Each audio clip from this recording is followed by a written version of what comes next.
Bismillahirrahmanirrahim. Assalamualaikum warahmatullahi wabarakatuh. Waalaikumsalam warahmatullahi wabarakatuh. Rabbi shrah li sadri wa yassir li amri wahlul 'uqdatam min lisani yafqahu qawli.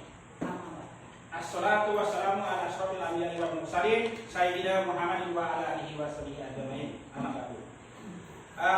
Yang saya hormati Ibu, Bapak, Guru, serta rekan-rekan, tidak lupa puji syukur kita panjatkan kehadirat Allah Subhanahu wa taala dalam rangka penyampaian materi aksi nyata 1.4 menyebarkan pemahaman dan penerapan budaya positif. Alhamdulillah kita diberi kesempatan dalam tempat dan ruangan yang teduh. Tidak lupa puji syukur kita panjatkan kehadirat Allah Subhanahu wa taala dan salam dan selawat kepada Nabi besar kita Nabi Muhammad sallallahu alaihi wasallam. Tidak panjang lebar, kita langsung ke materi. Dan hari ini ibu-ibu, saya menyampaikan materi ini sebagai tugas yang diberikan oleh mahasiswa saya sebagai peserta calon guru penggerak angkatan 9. Nah, jadi kami disuruh untuk membuat aksi nyata. Nah, menyampaikan seperti ini, saya sampaikan juga ke ibu-ibu bahwa dalam kegiatan ini kita sharing, kita berbagi. Bukan berarti saya lebih ilmunya atau pandai, namun kita ini sama-sama belajar, sama-sama berbagi. Mana yang materi ini adalah yang dulu saya dapatkan dan saya sampaikan. Ya, mungkin dalam kegiatan ini masih banyak kekurangan atau celah-celah kekurangannya, harap dimaklumi ibu ya. Oke, sebelum kita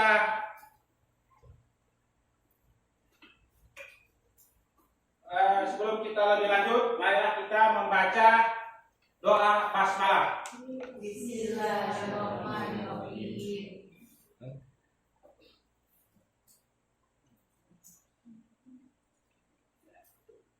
Kepada ibu untuk berdiri semuanya, kita menyanyikan lagu Indonesia Raya.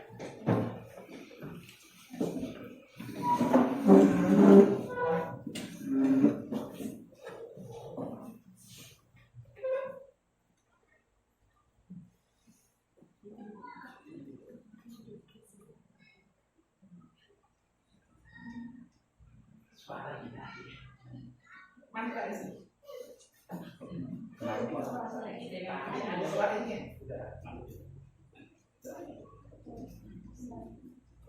Ada suara gitu.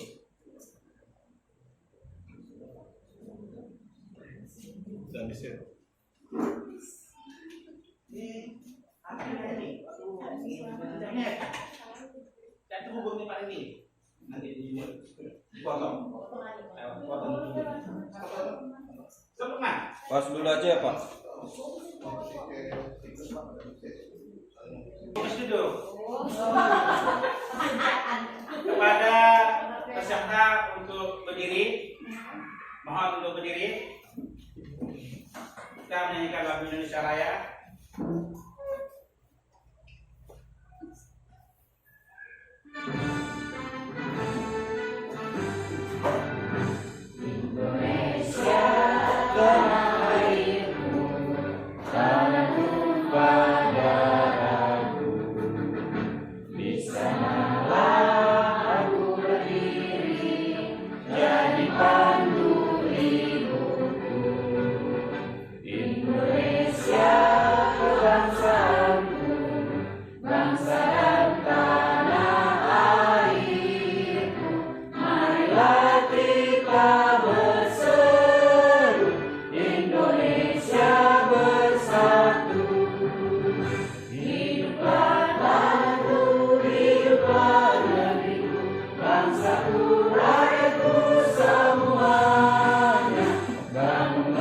Jiwanya, bangunlah badannya untuk Indonesia.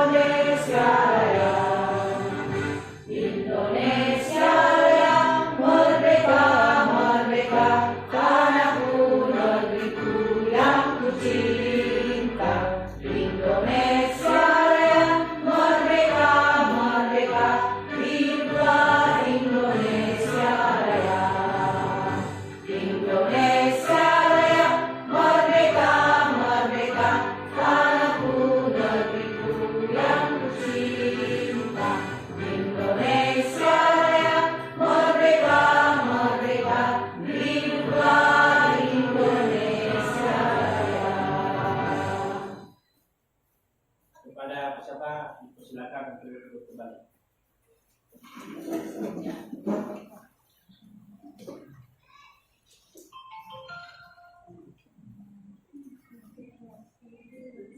Oke. Ibu masih semangat? Masih semangat. Selamat pagi. Pagi. Mana suaranya? Selamat pagi.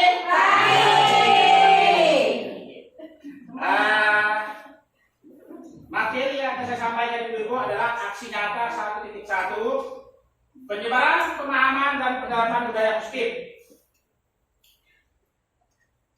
Oke, budaya positif atau ekosistem positif. Ini contohnya, analoginya. Kita ambil contoh perbandingannya dengan hidup tumbuh-tumbuhan. Seorang petani dalam hakikatnya sama kewajibannya dengan seorang pendidik yang menanam padi, misalnya hanya dapat menuntun tumbuhnya padi. Ia dapat memperbaiki kondisi tanah, memelihara tanaman padi, memberikan pupuk dan air, membasmi ulat-ulat atau jamur-jamur yang mengganggu hidup tanaman padi dan lain. Sebagaimana yang hadir Dewantara lampiran 1 dasar pendidikan Pulangga tahun 1 nomor 123 November Desember 1936 Januari Februari 1935. Jadi Ibu bahwa kita seorang guru sama juga dengan seorang petani. Jadi petani itu lebih menguasai kalau tanahnya kalau tidak subur mau diapakan dia lebih pandai mengelolanya, mungkin dikasih pupuk dan sebagainya. Begitu juga kita sebagai guru. Kalau siswa kita bermasalah, kita harus tahu teori-teori dasarnya Ibu. Apa yang harus kita lakukan terhadap siswa? Budaya positif di sekolah yaitu nilai-nilai dan kebiasaan-kebiasaan di sekolah yang berpihak pada peserta didik agar mereka dapat berkembang menjadi pribadi yang kritis, penuh hormat dan bertanggung jawab. Di sini maksudnya budaya positif. Siswa bertanggung jawab, disiplin terhadap pekerjaannya. Dan masing-masing siswa itu tahu aturan sekolah, aturan kelas. Nah, jadi kita budayakan budaya positif supaya siswa masyarakat penuh dengan tanggung jawab.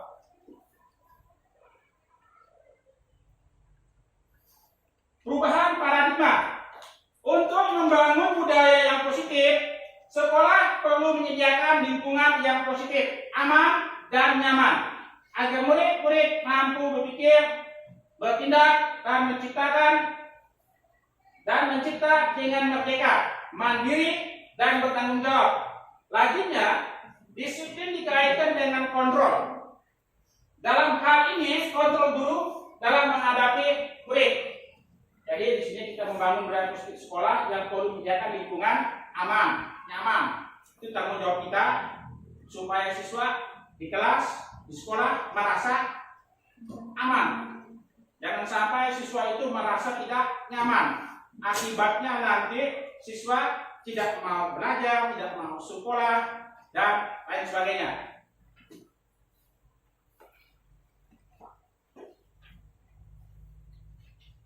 Nah ini, andai Anda dan teman Anda akan melakukan kegiatan, cobalah buka. Anda adalah A, berarti itu adalah A. Contoh Ibu ya. Tugas Anda adalah mengepalkan salah satu tangan Anda. Coba Anda bayangkan bahwa Anda menyimpan sesuatu yang sangat berharga di dalam kepalan tangan Anda perlu menjaga benda tersebut sekuat tenaga Anda karena begitu pentingnya untuk kehidupan Anda. Tugas rekan Anda B, ini tugas teman Anda, teman kalian adalah B, adalah mencoba dengan segala cara untuk membuka kepalan tangan Anda. Teman Anda B boleh dengan cara membujuk, menghardik, mengidentifikasi, memarahi, menggoda, menggelitik, bahkan menawari Anda uang agar dapat bersedia membuka kepalan tangan Anda. lakukan kegiatan, cobalah buka di tangan, buka di atas dengan B.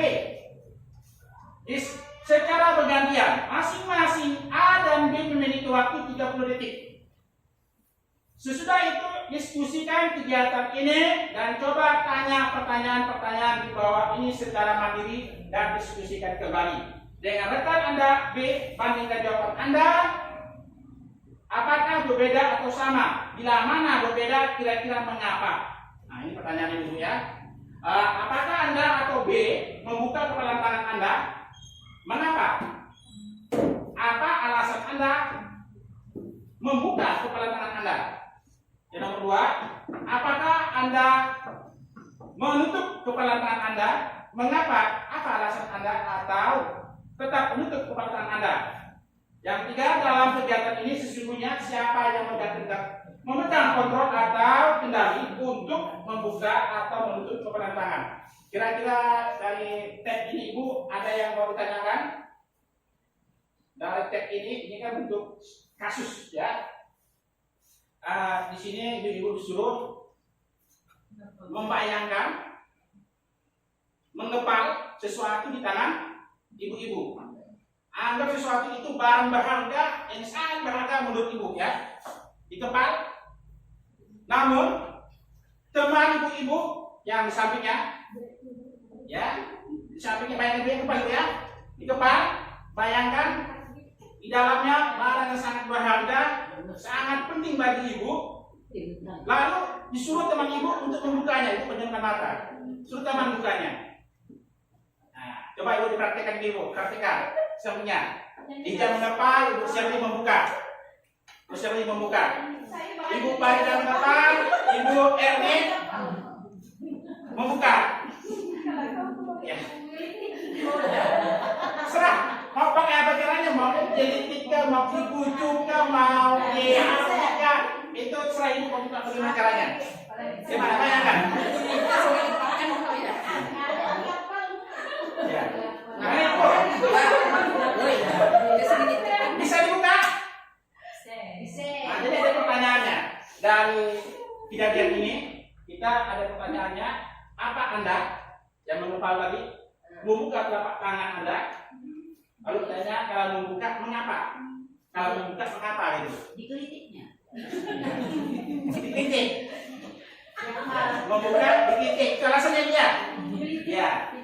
Yang lain apa alasannya? Dibujuknya. Dibujuk. Oh, dikasihnya S. Oh iya. Mau dikasihnya S, dibujuk, dikritik. Yang lain? Tapi itu kan ibu, itu barang kan barang yang berharga bagi ibu. Ya, barang sangat berharga, sangat penting dalam ibu. Apakah ibu serahkan? Ya. Kalau dibujuk, Dirayu. dirayu, Tidak, Pak. tidak lagi Tidak. ya. Pasti ibu Pertahankan. pertahankan. Pertahankan. Karena itu barang-barang penting sekali bagi ibu. Ya, ya mungkin taruhannya nyawa lah ibu ya. Ya. Jadi apapun yang terjadi tetap kita pertahankan. Ya. Kadang-kadang demi kebahagiaan keluarga atau anak, apapun kita lakukan dulu ya. Ya, ini sangat penting dan berharga bagi kita. Seandainya, apakah Anda menutup? Ini membuka ya, menutup. Tadi kita menutup ya. Sekarang membuka, itu balik gitu ya. Apa ya?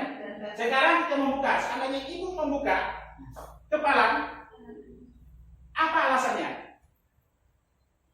Karena nggak tahan di rayunya. Dirayu punya, nggak tahan.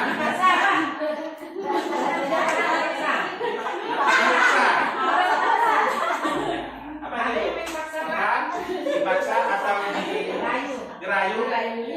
Kalau seandainya ibu buka, ibu kasihkan, kira-kira apa konsekuensinya gitu? Ini kan bayangan dulu, kita membayangkan, ya. Harga diri kita, Pak. Oh ya, harga diri kita nggak kuat lah itu ya, nggak konsisten lah gitu ya. Ya oke.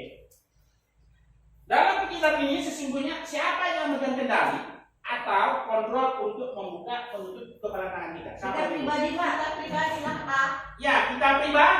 Kita pribadi. Kita yang mengontrol diri kita membuka membuka dan menutup. Kalau kita membuka mungkin ada alasan. Itu tadi Bu ya. Bija ya Di, Pak. Tapi di, kena vaksin mana? Bija nggak tahan Pak. kenapa sih? Kalau kena paksa Indonesia, ini tergantung kepentingan ibu. Apakah ini yang ibu kenal ini betul-betul barang yang berharga sangat penting bagi ibu? Atau menyerah diri? Kalau ibu merasa itu tidak berharga, dipaksa tentu ibu Iza membukakannya kan?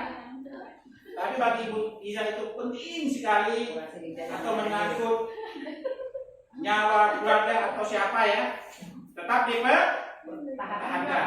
Jadi intinya ibu, kontrol itu ada di tangan kita yang membuka dan menutupnya. Kalau terbuka, kita yang mengizinkan. Kita yang mengizinkan dia terbuka. Kalau dia tetap tertutup, kita juga yang menahannya untuk tutup. Jadi itulah alam bawah sadar kita itu ya. Ya. Perubahan paradigma untuk membangun budaya yang positif.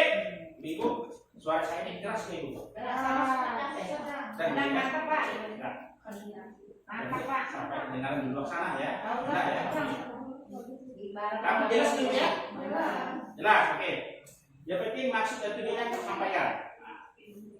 Untuk membangun budaya yang positif, sekolah perlu menyediakan lingkungan yang positif, aman, dan nyaman agar murid mampu berpikir dan bertindak dan menciptakan dengan merdeka, mandiri, tanggung jawab. Ulangan ini ya. Benar tak? Ini ulangi ya. Salah. Menurut Ki Hajar Dewantara, bahwa tujuan pendidikan yaitu ini penting dulu ya, ini dasar kita. Ki Hajar Dewantara. Tujuan pendidikan yaitu menuntut segala kodrat yang ada pada anak-anak agar mereka dapat mencapai keselamatan dan kebahagiaan yang setinggi-tingginya, baik sebagai manusia maupun sebagai anggota masyarakat. Oleh sebab itu, pendidikan itu hanya dapat menuntun tumbuh atau hidupnya kekuatan kodrat yang ada pada anak-anak agar dapat memperbaiki lakunya, bukan dasarnya. Ya. Hidup dan tumbuhnya kekuatan kodrat anak. Nah, ini maksud tujuan dari pendidikan. Kita sendiri yang memegang kontrol atas kepala tangan kita. Apakah kita membuka atau menutup kepala tangan kita, itu tergantung pada diri kita masing-masing sesuai dengan kebutuhan dasar kita saat ini. Nah, ini perubahan paradigma teori kontrol, ilusi kontrol. Ilusi guru mengontrol murid. Yang kedua, ilusi bahwa kritik dan membuat orang merasa bersalah dapat menguatkan karakter. Ilusi bahwa semua penguatan positif, efektif, dan bermanfaat. Ilusi bahwa orang dewasa memiliki hak untuk memaksa. Jadi ilusi tahu ibu? Ilusi, Imajinasi. beda. Halusinasi, delusi, ilusi itu beda. Tapi kurang beda tipis lah ya. Kan menghayal Pak. Ya, ini sama lah gitu ya. Terima kasih Pak Lukman. Ya sama-sama Pak. Oke. Perubahan paradigma teori kontrol, ilusi kontrol. Dalam kurung ya. Ilusi guru mengontrol murid. Nah ini, ilusi guru yang disampaikan. Ini penjelasannya. Pada dasarnya kita dapat memaksa murid untuk membuat sesuatu. Jikalau murid tersebut memilih untuk tidak melakukannya, walaupun tampaknya kita sedang mengontrol perilaku murid tersebut, hal ini karena murid tersebut sedang mengizinkan dirinya, ya, mengizinkan dirinya dikontrol. Saat itu bentuk kontrol guru menjadi kebutuhan dasar yang dipilih murid tersebut. Suatu kontrol menyatakan bahwa semua perilaku memiliki tujuan, bahkan terhadap perilaku yang tidak disukai. Jadi paham dulu ya? Sama ya, bukannya. Ini kita bahasnya. Ini kan isi guru kontrol ya. Nanti kalau kita memarahi siswa, kita marahi mungkin ada kesalahan, kita kasih sanksi, dia marah, dia diam, mungkin dia mengizinkan kita untuk mengontrol dirinya. Tapi kalau dia tidak mengizinkan, maka dia memberontak. Nah, berarti dia tidak mengizinkan dirinya, kita yang kontrol, ya. Biasanya kalau seperti ini ibu, kalau sering seperti itu, tiap hari seperti itu kita marahi, siswa menginginkan, sehingga menjadi kebutuhan dasar bagi dia. Jadi satu kebutuhan, satu asumsi untuk dia. Nah, jadi kita usahakan tidak seperti itu, ya. Ilusi bahwa kritik dan membuat orang merasa bersalah dapat menguatkan karakter. Nah, ini menggunakan kritik dan rasa bersalah untuk mengontrol murid menuju pada identitas gagal. Ya. Mereka belajar untuk merasa buruk tentang diri mereka. Mereka mengembangkan dialog diri yang negatif.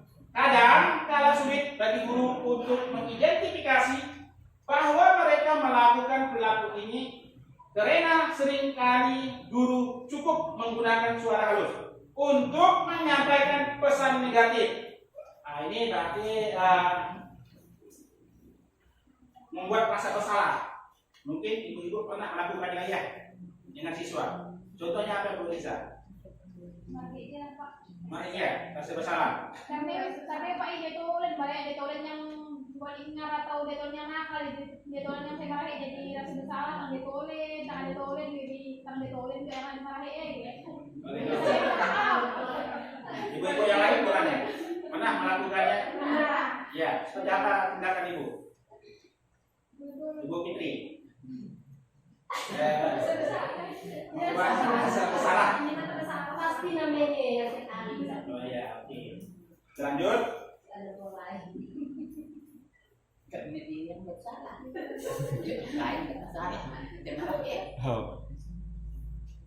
Ilusi bahwa semua penguatan positif efektif dan bermanfaat. Ya, ini penguatan positif atau rujukan adalah bentuk-bentuk kontrol. Ya, segala usaha untuk mempengaruhi murid agar mengulangi suatu perilaku tertentu adalah suatu usaha untuk mengontrol murid tersebut dalam jangka waktu tertentu. Kemungkinan murid tersebut akan menyadarinya dan mencoba untuk menolak rujukan kita, atau bisa jadi murid tersebut menjadi terganggu pada pendapat sang guru untuk berusaha. Ini penguatan positif efektif bermanfaat ya. Tapi kalau muridnya sadar pada waktu, maka timbul pemberontakan. Contoh ibu ya, contoh penguatan positif anak-anak, kamu bisa datang terlambat, dulu ya, datang terlambat, anak, kamu untuk ke depan jangan ulangi lagi ya.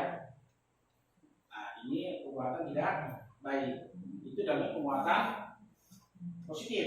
Jadi kita beri penguatan. Tapi itu belum tentu efektif, bisa nanti berulang kembali, ya, berulang kembali kejadian kembali, ya. Lalu yang keempat, ilusi bahwa orang dewasa memiliki hak untuk memaksakan.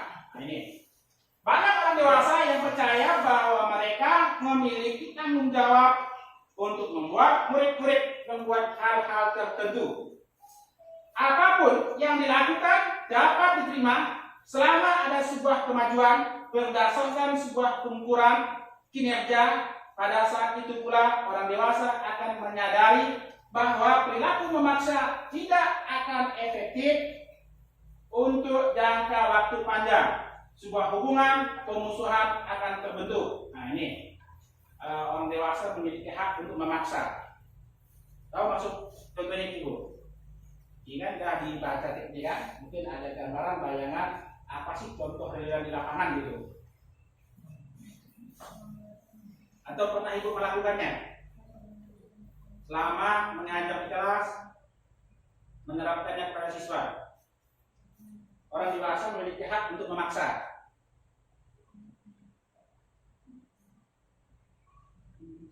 Ya, contoh ibu ya, kita seorang guru, orang dewasa membudayakan atau memaksakan kepada siswa untuk melakukan aturan di kelas, aturan di sekolah. Nah, aturan ini dilakukan diselesaikan dengan tanggung jawab. Nah, itu kesannya agak memaksa. Ya, tapi kalau sewaktu-waktu jangka panjang dia merasa ini ada suatu paksaan, maka dia menyadari, maka itu tidak efektif ya. Bisa juga memberontak, begitu dia. Lanjut. Nah, ini tugas. Ibu-ibu, saya tanya dulu, apakah suara saya ini bacakannya kecepatan atau sedang? Sedang dulu ya. Oke. Waktu kita 1 jam, ibu ya. Dan berapa menit ibu? Tugas 1. Setelah membaca ilusi kontrol dan perubahan paradigma, stimulus respon teori kontrol adalah bagian yang masih mengganjal atau belum Anda pahami. Apakah Anda meyakini bahwa tepat untuk meminta murid menyesuaikan diri dengan keinginan Anda, dan bahwasanya adalah tanggung jawab Anda untuk memaksakan murid di suatu kebaikan? Adakah cara lain? Kira-kira nomor 1 ini ada pertanyaan ini, Bu? Dari pertanyaan ini udah paham semua ibu ya? Udah paham, ya luar biasa. Ya, luar biasa, udah paham, mungkin udah banyak baca modul ya. Oke. Kita lanjut.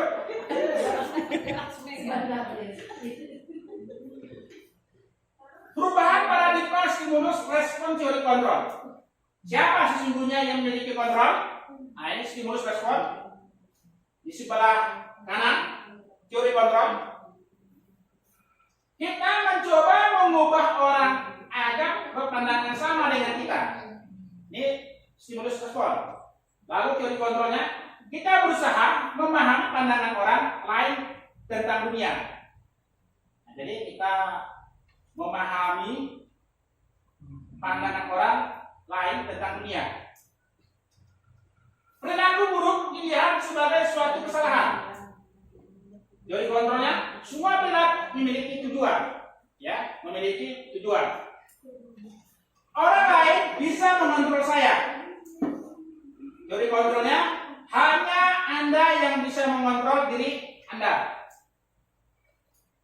Pemaksaan ada pada saat rujukan gagal. Pemaksaan ada pada saat rujukan gagal.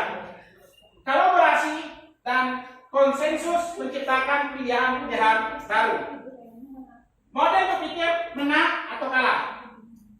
Teori kontrolnya, model berpikir menang. Jadi tidak ada yang kalah, sama-sama menang. Ya. Ada berapa nih? 1, 2, 3, 4, 5, 6 ya. Nah, kira-kira ibu ada yang mau tanyakan? Pemaksaan itu ada saat rujukan gagal dengan kolaborasi dan ya. Pemaksaan ada pada saat rujukan gagal. Nah, kita memaksa membujuk gagal, ya. Lalu kita melakukan kontrol itu kolaborasi. Kolaborasi maksudnya kita guru bekerja sama dengan siswa dan juga orang tua. Kita melibatkan mencari data informasi mengenai siswa untuk menciptakan pilihan-pilihan baru, ya. Siswa yang memilihnya nanti. Contoh, ibu ya, contoh. Ada suatu kasus kejadian siswa tidak datang ke sekolah, ya. Kalau kita paksakan apa alasannya tidak ke sekolah, kalau kita bujuk untuk datang ke sekolah, kadang-kadang menemukan kegagalan. Kita paksa ke dalam sekolah, lalu kita bujuk ke sekolah, tidak mau juga kegagalan. Namun solusinya adalah teori kontrol, kita berkolaborasi, panggil siswanya, panggil orang tuanya, kita menciptakan pilihan-pilihan bagi siswa. Kira apa maunya dia, ya? Apa nih maunya? Bagaimana maunya dia? Kita pilih pilihan yang sama-sama memihak. Kita memihak kita juga, memihak siswa juga. Jadi pilihan adalah menang. Jadi ini nanti akhirnya menang. Kita menang, siswa juga menang. Maksudnya seperti itu. Mungkin Ibu Fitri kalau di kelas diterapkan juga ya? Ya diterapkan. Bagus positif Fitri. Ya. Oke. Apa makna disiplin? Ada yang tahu itu? Aturan. Selalu mengikuti aturan. Selalu mengikuti aturan. Lagi. Makna disiplin. Tepat waktu. Tepat waktu. Apa lagi? Tanggung jawab mungkin. Tanggung jawab. Apa lagi? Masih banyak ya. Ya, Pak. Dan lain-lainnya. Kalau disebutkan banyak ya. Ya. Jadi kita tahu apa itu disiplin, tepat waktu, melaksanakan sesuatu sesuai aturan, tanggung jawab dan lain-lain. Sini. Apakah makna disiplin? Nah ini. Disiplin berasal dari bahasa Latin disciplina. Nah ini bahasa tetangga ya, bahasa tetangga. Yang artinya belajar, ini belajar. Yang kedua, makna asal dari kata ini berkonotasi dengan disiplin diri dari murid-murid Sokrates dan Plato. Ya, kenapa ikut dengan Sokrates dan Plato? Enggak, tenang Bu ya. Tenang, sama Ibu ya. Sama. Disiplin diri membuat orang menggali potensinya menuju sebuah tujuan apa yang dia hargai. Nah, ini fungsi dari disiplin. Namun, dalam budaya kita, makna kata disiplin telah berubah menjadi sesuatu yang dilakukan seseorang pada orang lain untuk mendapatkan kepatuhan. Kecenderungan umum adalah menghubungkan kata disiplin dengan ketidaknyamanan, bukan dengan apa yang kita hargai atau pencapaian suatu tujuan mulia. Dari konteks ini, ada yang mau bertanya Ibu? Pas. Ya, pas. Saya yakin Ibu di sini telah melaksanakan disiplin, ya, disiplin yang kita yakini. Ini. Disiplin adalah kemampuan memerintah diri sendiri dalam mengontrol dan menguasai diri untuk memilih tindakan yang mengacu pada nilai yang kita hargai dengan penuh tanggung jawab tanpa perintah orang lain. Itu disiplin itu ya. Jadi kemampuan pemerintah diri sendiri dalam mengontrol dan menguasai diri untuk memilih tindakan-tindakan yang mengacu pada nilai-nilai yang kita hargai dengan penuh tanggung jawab tanpa perintah orang lain. Nah ini bagusnya disiplin itu ya. Contoh gitu ya. Boleh contoh dari dulu. Nah, contoh kita datang ke sekolah tepat waktu, itu adalah bentuk disiplin kita. Siswa datang tepat waktu, bentuk disiplin siswa. Dia sadar sebagai tanggung jawabnya tanpa perintah. Jadi dia melakukannya dengan sadar, dengan ikhlas, dorongan diri sendiri. Maksud dari nilai-nilai yang kita hargai adalah nilai-nilai kebajikan, sifat-sifat positif manusia yang merupakan tujuan mulia yang ingin dicapai setiap individu. Nilai-nilai kebajikan yang ingin dicapai oleh setiap anak Indonesia kita kenal dengan profil pelajar Pancasila. Pernah dengar ini Ibu? Apa itu profil Pancasila? Pernah dengar atau belum?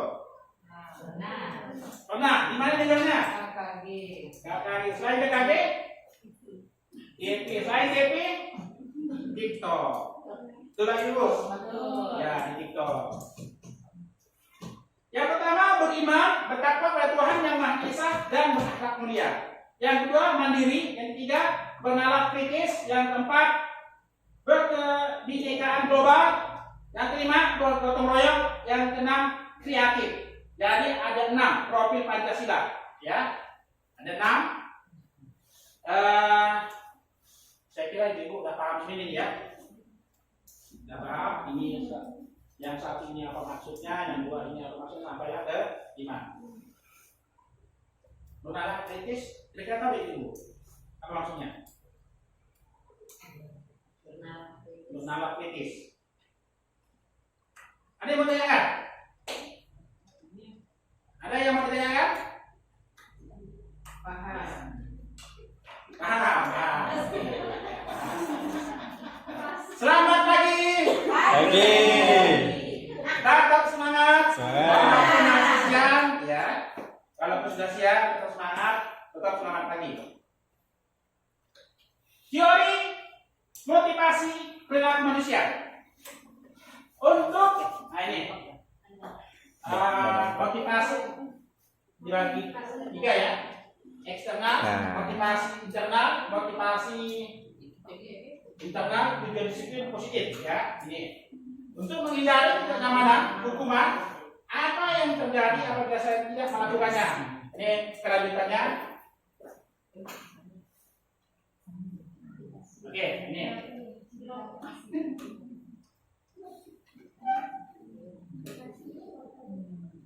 Jadi motivasi eksternal untuk mendapatkan imbalan dari orang lain atau institusi. Apa yang akan saya dapatkan apabila saya melakukan? Kira-kira siswa kita ada seperti ini. Dia melakukan sesuatu, ingin mendapatkan sesuatu.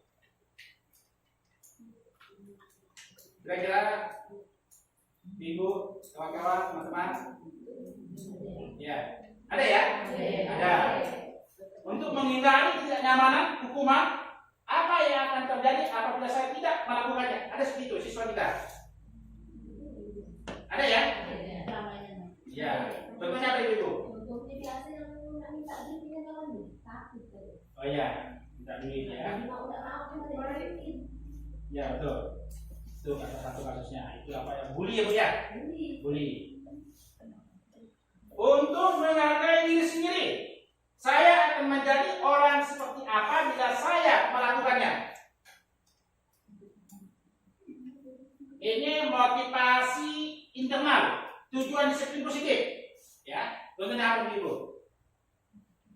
Untuk menghargai diri sendiri, saya akan menjadi orang seperti apa bila saya melakukannya.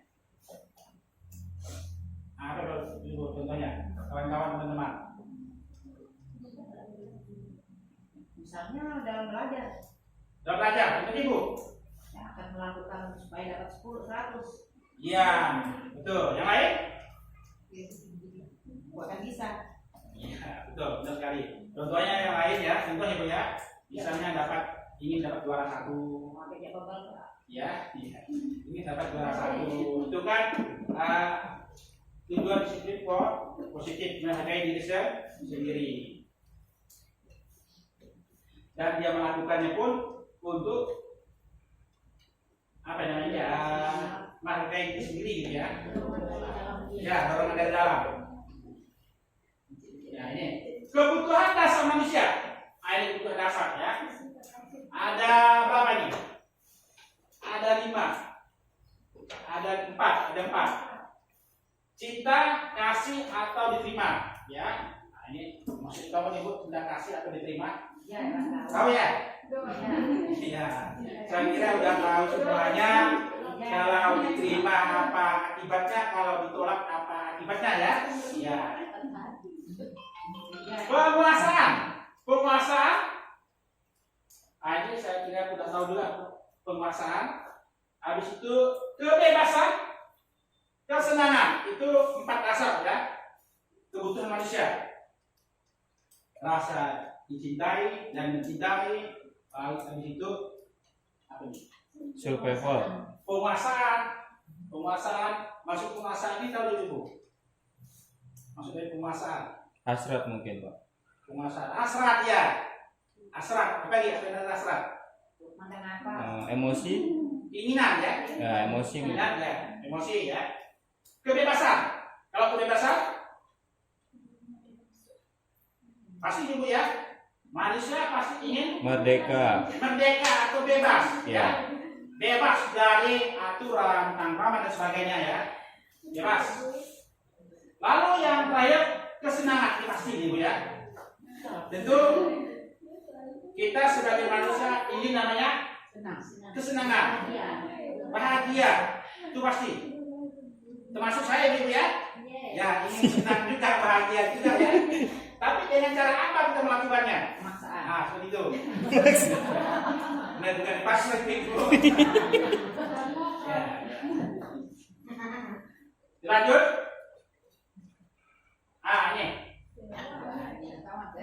Ini adalah cerita ya. Ibu Ani guru kelas 5 di SD Pelita Hati. Sebab nama SD-nya ini Pelita Hati. Sedang bingung menghadapi ulah salah satu murid di kelasnya. Agus.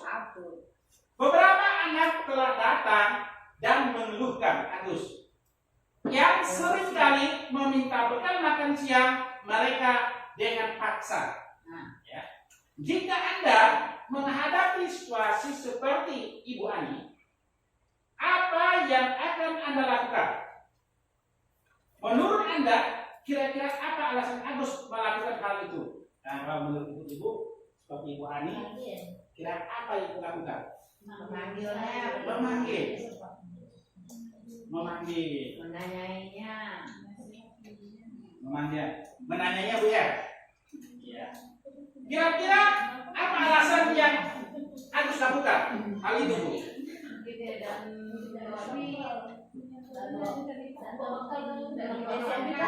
Ya. Dan duit, sehat duit, dan bekal. Ya. Itu lebih ya. Bisa jadi di rumah siang beras mau dimasak. Kurang perhatian mungkin. Yang minta duit, mama tanya ngasih duit. Ya, ada nanti minta duit yang dikasih keweran dia. Keweran yang minta duit kena kewer ya. Nah, jadi aku minta duit. Ya, seperti itu. Jadi pernah tak ibu-ibu mengalami seperti Ibu Ani ini di kelas? Nah Ibu ya. Apa yang dilakukan? Langsung tanya. Langsung tanya.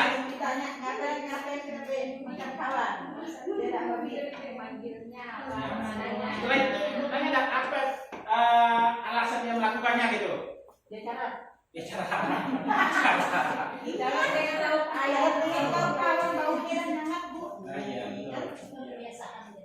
Oke. Jadi saya kira kasus seperti Bu Ani ini sering dialami dulu ya. Sering dialami. Kalau Bu Siti sering dialami kasus ini. Bahasa Ibu ya. Oke. Lanjut. Oke. Dalam konteks penerapan disiplin positif, Ibu Ani sebaiknya mencari tahu alasan Agus melakukan tindakan tersebut agar mengetahui kebutuhan mana yang sedang berusaha dipenuhi Agus. Nah ini juga kita ya sebagai guru dalam konteks penerapan disiplin positif, Bu Ani sebaiknya mencari tahu alasan Agus melakukan tindakan tersebut agar mengetahui kebutuhan mana yang sedang dipenuhi Agus. Yang ke-1, apabila jawaban Agus nilai 8 dan orang tuanya tidak membawakannya bekal makan siang, kebutuhan adalah bertahan hidup, jadi mati kelaparan, ya. Tapi saya kawan mencoba. Yang kedua, apabila jawaban Agus tidak senang temannya jadi memperhatikan dia, ya. Yang ketiga, apabila jawaban Agus adalah dia merasa hebat karena temannya dari takut dan menuruti keinginannya, kebutuhannya adalah penguasaan, pengakuan atas kemampuan. Yang kelima, apabila jawaban Agus tidak iya, dia merasa bosan dengan bekal yang dibawakan ibunya karena selalu membawa bekal yang sama.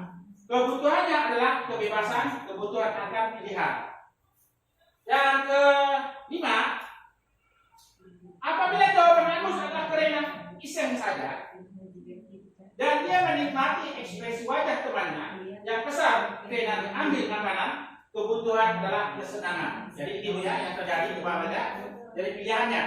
Kira-kira di kelas kita, kira-kira anak ibu kan sering mengalami ini ya.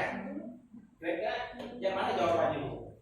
Ini 1, 2, 3, 4, 5. Apakah dia melakukan atas kesenangan atau kebutuhan pilihan atau pengakuan atas kemampuan atau kebutuhan untuk diterima atau ini memperhatikan dia?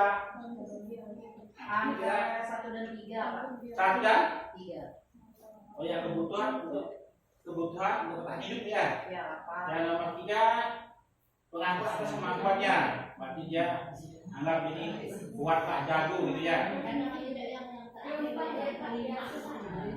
Yang keempat, kebutuhan akan pilihan yang mungkin juga ya besar. Hari ini lauk tempe kan? Iya. Sementara kawan mungkin 2 tempe, sementara temannya hari ini lauk ayam, besok ikan, besok lain ganti kan? Kalau yang 5, Ada lah. ya? Ada. Ya, yang 5 apa ini? Iseng. Kebutuhan kesenangan ya, bising-bising ya. Biasanya hyperaktif tuh Pak nomor 5. Ya, bising-bising. Jadi Nggak bisa diatur. Antara kelima ini pernah terjadi ya. Jawaban di 5 ini dari kelas kita pernah terjadi. Jadi nanti kalau ada masalah seperti ini, itulah yang kita kategorikan ya. Dia melakukan alasannya apa. Jadi kita ini namanya mengidentifikasi alasan dan tujuannya. Oke. 5 posisi kontrol guru. 5 posisi kontrol guru. Menghukum, membuat merasa bersalah, teman, pemantau, manajer. Ya. Nah ini. Kira-kira nampak nggak tulisan ibu? Nampak ya. Berarti kalau tidak nampak sama yang saya ya. Iya, sama. Saya tidak nampak juga. Tapi kita bacanya pakai sistem raba-raba saja ya. Iya. Guru. Iya.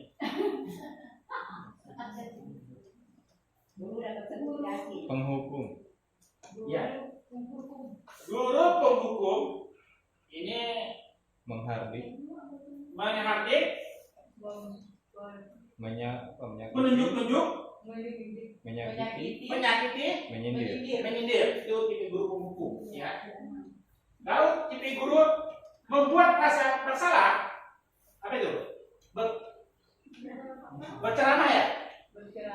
Berceramah Dan dan mengatakan seharusnya ibu kecewa. ibu kecewa. Nah itu tipe guru merasa bersalah, berceramah dan mengatakan seharusnya dan juga ibu kecewa. Itu tipe siswa merasa bersalah. Ya. Teman, nah ini teman membuat alasan-alasan untuk muridnya. Nah, membuat alasan-alasan muridnya dari guru yang buat alasan. Jadi titip itu teman. Kalau SD ini tidak lah ya, mungkin yang berteman itu anak SMA kali ya. Apalagi guru yang baru lulus dengan siswanya kan tidak jauh beda umurnya ya. Nah, mungkin dia tipe berteman. Kadang-kadang ada kasus juga yang lihat satu bertemannya sampai mingguan pun di bawah ada seperti itu ya. Tapi kalau kita untuk SD ini jarang terjadi karena usia jauh beda ya. Ini usia jauh beda. Tipe pemantau. SD mana? Sini. Menghitung, mengukur. Mungkin yang dihitung, maksudnya kesalahannya berapa kali, ya? Dan berapa kali melakukan kesalahan dan itu maksudnya. Manajer ya. Manajer. Manajer baca ya. Manage. Manajer ya. Manage. Manajer ya. DP guru manajer adalah ini. Mengajukan pertanyaan. DP manajer mengajukan pertanyaan. Kenapa kamu melakukan seperti ini dan seperti itu? Tentu dia punya alasan ya. Dari alasan itulah kita mempertimbangkan dari sisi kemanusiaannya. Sebab akibat. Ini guru yang pembuat ya. Guru pembuat ya. Guru berkata, nah ini Bu, sudah silakan terus kontrol guru. Oke. Lanjut. Tetap semangat. Selamat pagi. Pagi. Mana suaranya? Selamat pagi. Ya, dengar sampai berdoa Ibu ya. Bu. Oke. Walaupun siang tetap selamat pagi. Pertanyaan. Siapa yang mengatakan? Nah ini. Saya kecewa sekali dengan kamu. Siapa yang mengatakan? Pembuat orang merasa bersalah. Kamu tidak pernah benar-benar melakukannya. Menghukum. Ayolah lakukan demi ibu atau bapak teman. Apakah kamu mau mendapatkan stiker binatang hari ini? Bintang. Hari ini pemantau. Mungkin kita tidak makin siang gitu ya. Makin siang. Jadi kurang konsentrasi dan fokus. Yang selanjutnya, bagaimana kamu bisa menyelesaikan masalah ini? Nah ini, manajer. Kamu selalu yang paling terakhir menghukum. Nah ini pernyataan. Dari guru ya Pak? Ya, kalau yang ini, nah seperti ini. Kira-kira ibu di bagian mana tipenya? Apakah membuat orang merasa bersalah, menghukum, teman, pemantau, manajer, menghukum lagi? Semuanya. Oh ya, jadi ibu ini kadang-kadang jadi manajer, kadang-kadang jadi pemantau, paling bawah, menghukum. Iya. Di antara tipe ini ibu masing-masing punya kelebihan dan kelemahan. Namun yang lebih baik yang dianjurkan itu tipe Baru aku manajer. mau bilang. Tipe manajer yaitu bagaimana kamu bisa menyelesaikan masalah ini. Maksudnya kita tawarkan pada mereka. Misalnya siswa datang terlambat. Kira-kira kalau tipe menghukumkan kita hukum. Jadi ibu, kalau pipi merasa bersalah, besok-besok kamu jangan datang terlambat lagi ya. Seperti itu. Kalau pipi manajer ini, kira-kira apa yang harus kamu lakukan supaya tidak selamat? Kita tawarkan pada mereka. Mereka yang cari solusi, jawabannya begini-begini. Lalu kalau dia melanggar, artinya dia melanggar sendiri ucapannya, ya. Dia yang berjanji dia juga melanggar. Dia ucapan sendiri yang dilanggarnya seperti itu. Nah, ini. Budaya positif, lingkungan positif, keyakinan keras,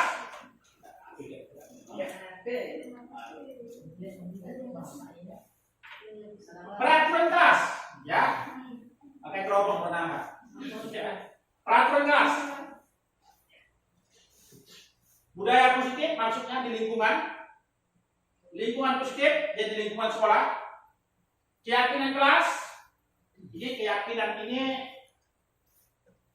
kira-kira ibu mungkin ada yang tahu ya apa itu keyakinan kelas dan perbedaan dengan peraturan kelas. Ada yang tahu? Ya, oke. Peraturan kelas dasar ini menyangkut tentang tata tertib. Peraturan kelas. Kalau keyakinan itu bersifat universal, artinya global, ya. Biasa dia melakukan itu tanpa paksaan. Kalau peraturan kelas, misalnya di kelas harus melepaskan sepatu, harus menggunakan pakaian seragam lengkap, itu peraturan. Kalau keyakinan itu universal, global. Kita jadikan peraturan itu kata kuncinya menjadi disiplin, ya. Disiplin artinya tidak harus menggunakan sepatu, tidak menggunakan sepatu di kelas, itu disiplin, ya ibu ya. Berarti disiplin ini sifatnya universal dan tidak tertulis biasanya. Ada sebuah keyakinan, ya. Ya. Kira-kira di kelas itu ada tidak sebuah keyakinan? Keyakinan kelas. Diterapkan enggak keyakinan kelas?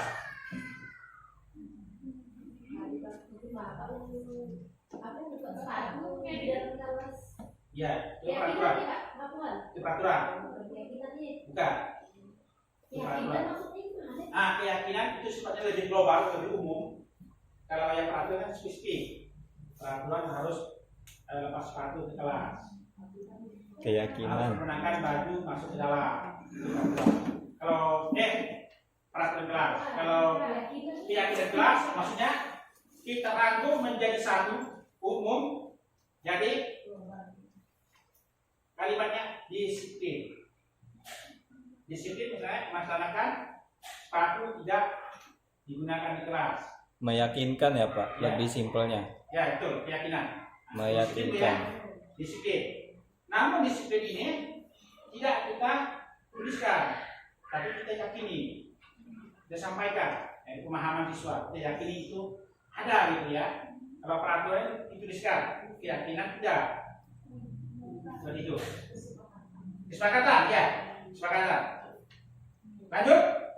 Keyakinan kelas adalah nilai-nilai kebajikan atau prinsip-prinsip universal yang disepakati bersama secara universal, lepas dari latar belakang, suku, negara, bahasa maupun agama. Menurut dosen 1998, suatu keyakinan akan lebih memotivasi seseorang dari dalam intrinsik seseorang akan lebih bersemangat untuk menjalani keyakinan daripada hanya sekedar mengikuti serangkai peraturan. Coba di stop dulu. 3. Oke, lanjut. Pembentukan keyakinan kelas. Keyakinan kelas bersifat abstrak daripada peraturan yang lebih rinci dan konkret. Keyakinan kelas berupaya pernyataan-pernyataan yang universal. Pernyataan keyakinan kelas senantiasa dibuat dalam bentuk positif. Keyakinan kelas hendaknya tidak terlalu banyak sehingga mudah diingat dan dipahami. Semua warga kelas sebaiknya ikut berkontribusi dalam membuat kegiatan kelas lewat curah pendapat. Bersedia meninjau kembali keyakinan kelas dari waktu ke waktu. Kira-kira dari poin ini ada yang ibu lakukan di kelas? Ada Bu ya? Ya bagus. Kalau ada nanti Bu dipertahankan dan ditingkatkan ya. Ini ada berapa poin? Nah ini peraturan dan ini keyakinan. Nah ini Bu untuk peraturan saja ya. Selalu kembalikan buku ke tempatnya. Jadi keyakinan tanggung jawab. Dia lebih kalimatnya lebih sederhana, lebih singkat dan pendek ya. Hadir dilarang mengganggu orang lain, menghormati orang lain dan diri sendiri. Hadir di sekolah 15 menit sebelum pembelajaran dimulai. Menghormati orang lain, komitmen pada tujuan disiplin. Nah, ini. Dilarang melakukan kekerasan, keselamatan, menghormati orang lain. Oke, lanjut. Membuat kesepakatan kelas. Nah ini kesepakatan kelas ya. Komitmen, tanggung jawab, saling menghargai, jujur, peduli. Itu membuat kesepakatan kelas. Ini bahasa saya kira ibu di kelas pun sudah menerapkan itu ya. Menerapkan. Segitiga restitusi. Nah ini proses menciptakan kondisi bagi murid untuk memperbaiki kesalahan mereka sehingga mereka bisa kembali pada kelompok mereka dengan karakter yang lebih kuat. Melalui restitusi guru dapat. Nah ini restitusi. Membantu murid menjadi lebih memiliki tujuan disiplin positif serta memulihkan dirinya setelah berbuat salah. Membantu murid untuk jujur pada diri sendiri dan mengevaluasi dampak dari kesalahan yang dilakukan. Yang ketiga, memberikan penawaran bukan paksaan.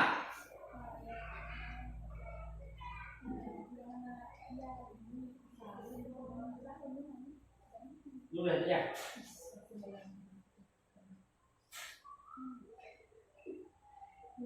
Nah ini segitiga restitusi. Nah ini menstabilkan identitas, memvalidasi tindakan yang salah.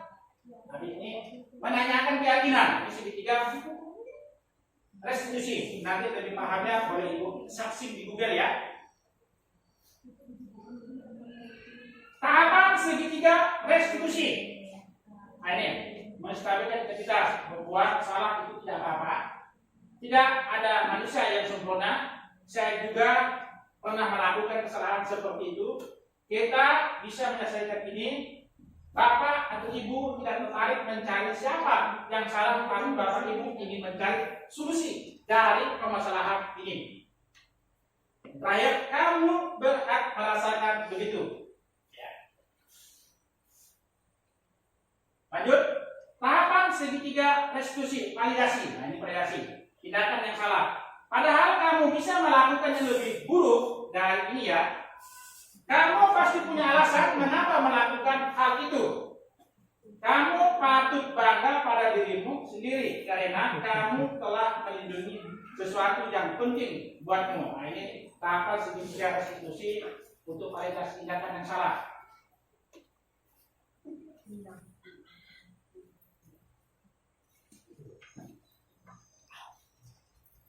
Yang ketiga, menanyakan keyakinan. Apa yang kita percaya sebagai kelas atau keluarga? Apa nilai yang umumnya kita kelas sepakati? Apa bayangan kita tentang kelas yang ideal? Kamu jadi orang yang seperti apa?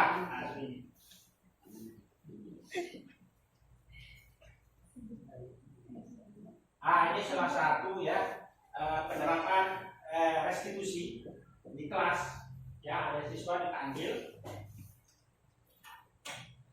Ini refleksi perasaan saat ini adalah seperti apa setelah mengikuti materi pembahasan atau designasi pada hari ini. Saya jadi paham bahwa paham itu ya? Paham, alhamdulillah. Lagi saya selanjutnya adalah apa ini dulu? Selanjutnya.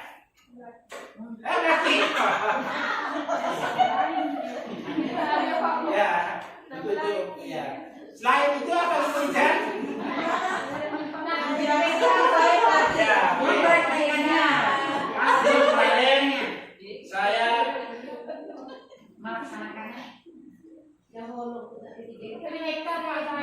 kemarin saya melakukan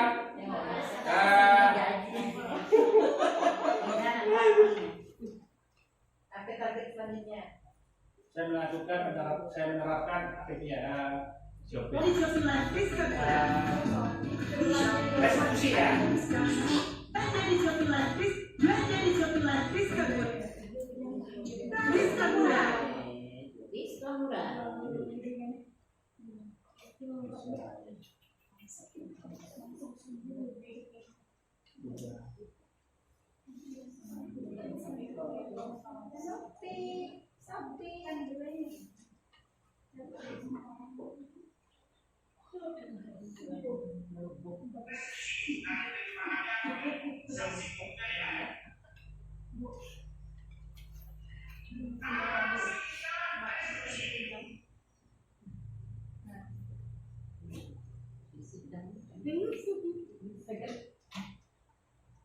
Kemarin saya melakukan validasi kasus ya dengan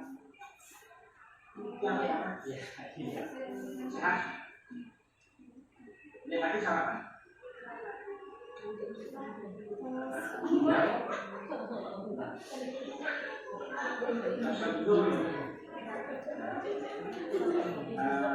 Bapak menjadi saya ini alasannya.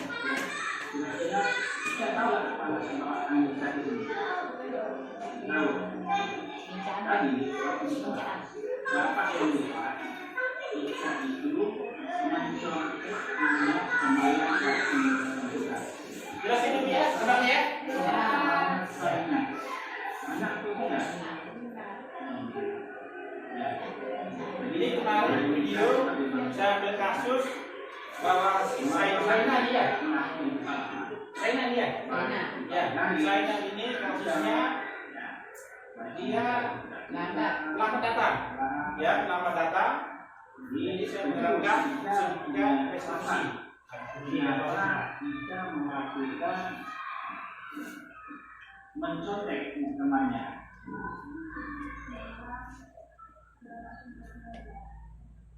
Tidak sama saja marah. Jadi semalam apa tidak di rumah? Ini kemarin itu tugas tadi di tempat berapa ya? Kemudian April.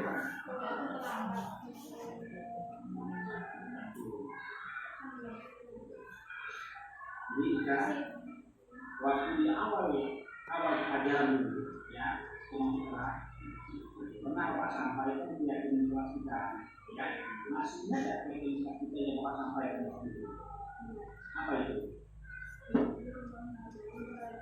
Iya itu istilahnya kita tahu kan bahwa mencontoh ini perbuatan tidak baik.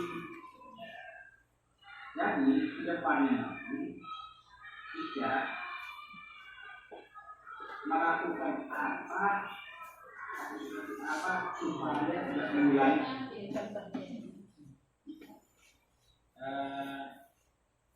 Dan yang terakhir adalah terima kasih. Sampai-sampai. Terima kasih untuk saya mengakhiri bercandaan ini. Tugas ini saya ucapkan terima kasih kepada Ibu.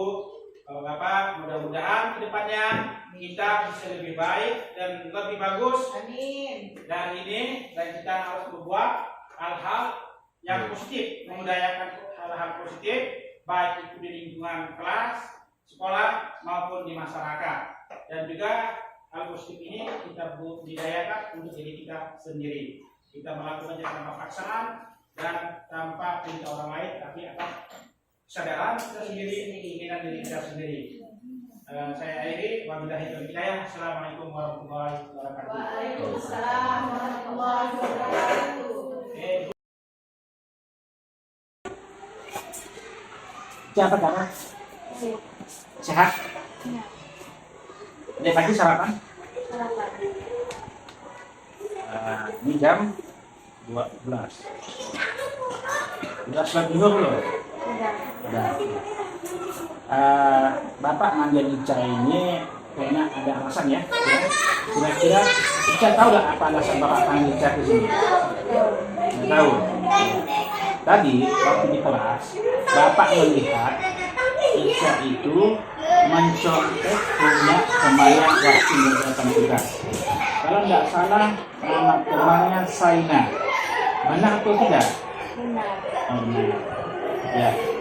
Jadi kita ini Ica sebagai manusia ya memang pernah melakukan kesalahan, baik itu Pak Megarin atau Ica ya, baik sengaja atau tidak sengaja pernah melakukan kesalahan. Jadi tentu si Ica punya alasan kenapa Ica melakukan mencontek temannya.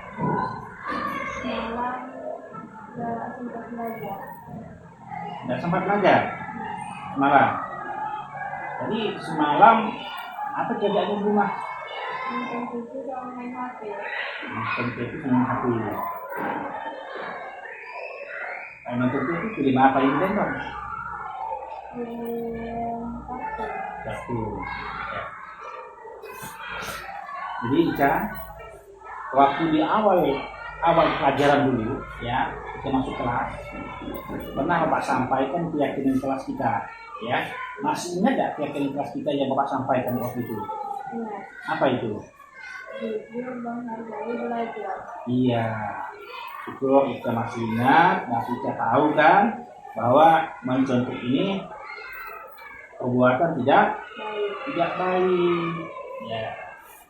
Jadi ke depannya nanti Ica melakukan apa atau seperti apa supaya tidak mengulangi perbuatan ini. Belajar dan juga lebih awal. Belajar lebih awal. Nah, jadi Bapak berharap menikah, ini harapan Bapak ya, Bapak yang kita ucapkan hari ini benar-benar dilaksanakan ya, supaya tidak berulang perbuatan ini, yaitu dengan mengantisipasi dengan cara belajar lebih awal ya.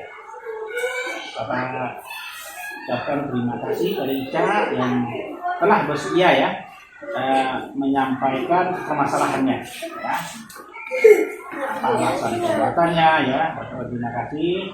Bapak berharap ya pada Ica supaya ke depan Ica bisa berubah ke arah positif lebih baik lagi, dan Ica bisa mengerjakan soal yang dilakukan dengan mandiri tanpa mengikuti temannya ya. Itu ya. Oke, terima kasih Kak.